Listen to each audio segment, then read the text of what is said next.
of the United States Navy aware of the strength of Japan.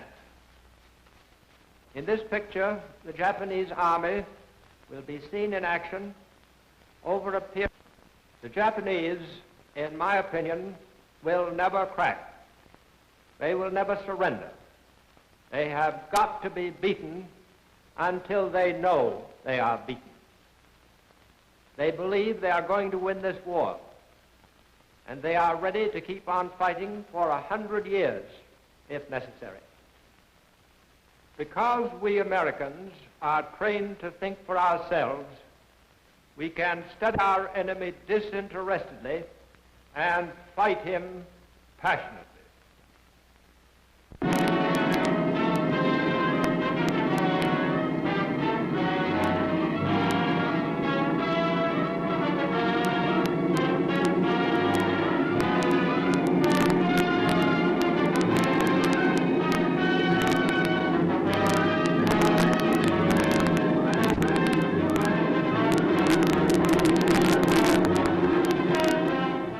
In the past 11 years, the war machine of Imperial Japan has swept victoriously over vast areas of the Earth's surface.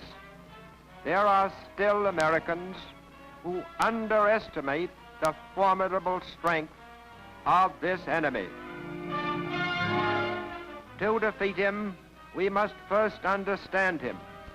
A fanatical fighter, resourceful, treacherous, and murderous, who despises all other peoples, and through decades has known but one purpose, that of imposing his ruthless will upon the world by force of arms. Since 1931, the Japanese Empire has been run by its militarists. Japan's few liberal statesmen were persuaded long ago to back the aggressive war plans of the armed forces. In 1941, the Japanese War Party came to power, headed by General Hideki Tojo, today the undisputed master of Japan. In 1931, the militarists took the first steps necessary to bring about world conquest. In Manchuria, they threw mechanized troops against an inadequately armed neighbor. Within a year, they had overrun the rich Chinese provinces of Manchuria and consolidated their gains. They then proceeded to give the world a foretaste of what it means to be conquered by Japanese. To maintain an atmosphere of legality, they placed on the age-old dragon throne of the Manchu dynasty the puppet emperor Puyi. But even he knew how empty an honor was his. To carry on the business of government, native officials were appointed whose sole duties were to rubber stamp the decrees of the Japanese army. Thus all mines, railroads, and other resources came under the control of those Japanese-financed corporations which were acceptable to the empire's militarists. Army engineers planning to make of Manchuria a base for further conquests pressed thousands of Chinese into labor gangs to work on hydroelectric projects, military roads, and mines. Though Japan was not successful in persuading its own farmers to migrate to Manchuria, it found ways of inducing the Chinese farmers in Manchuria to raise what the Japanese needed. Crops were collected for shipment to Japan and paid for with worthless occupation money from the army's printing presses. The Japanese made opium easy for the Manchurians to get. At the same time, it passed laws designed on the surface to forbid its use, thus profiting both from selling opium and from fining those who used it. By 1937, Japan was ready for the next step in its plan of world conquest. to bring the rest of China under Japanese rule. Japanese fighter planes were designed by engineers who had taken the most effective engine, propeller, and fuselage designs in existence and blended them into the Zero Pursuit plane.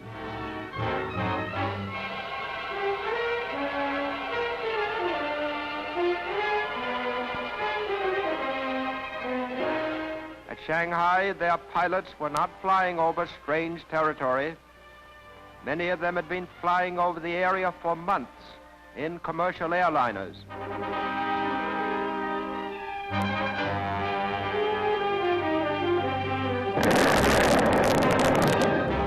Their aim was deadly, and unrestricted bombing of civilians became a Japanese trademark.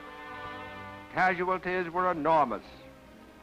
Among them, a sailor aboard the United States cruiser Augusta, on which a Japanese bomb killed the first of countless thousands of American fighting men destined to become victims of Japan's drive for conquest. Masses of pitiable, frightened Chinese, their homes destroyed, their lives shattered, gathered together what few possessions were left them and fled the city.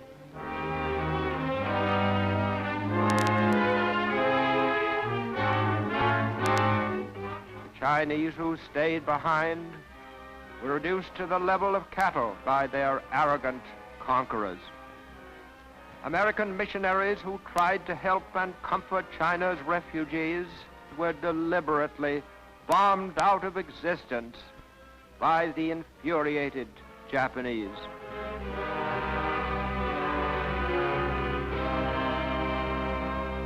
With Shanghai eliminated as a center of resistance, the forces of Japan were ready to move up the Yangtze River to conquer the interior of China, where the tacticians of other nations had regarded rivers as military obstacles.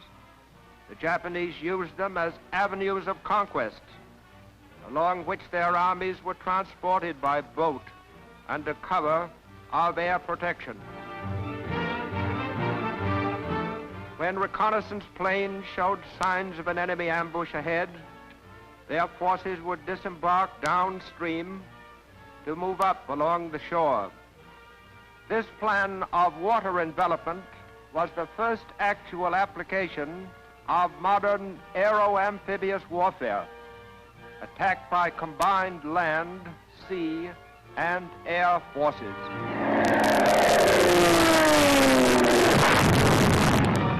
Holding its best troops for the bigger war yet to come, Japan used the China War as a means of hardening and seasoning its second-line forces by priceless experience.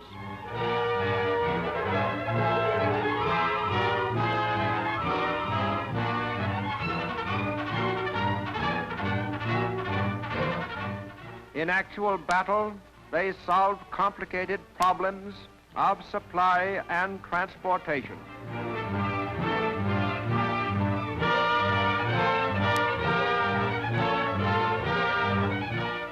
They learned to overcome difficulties by improvised methods and to steel their bodies to meet hardships beyond the endurance of untrained men.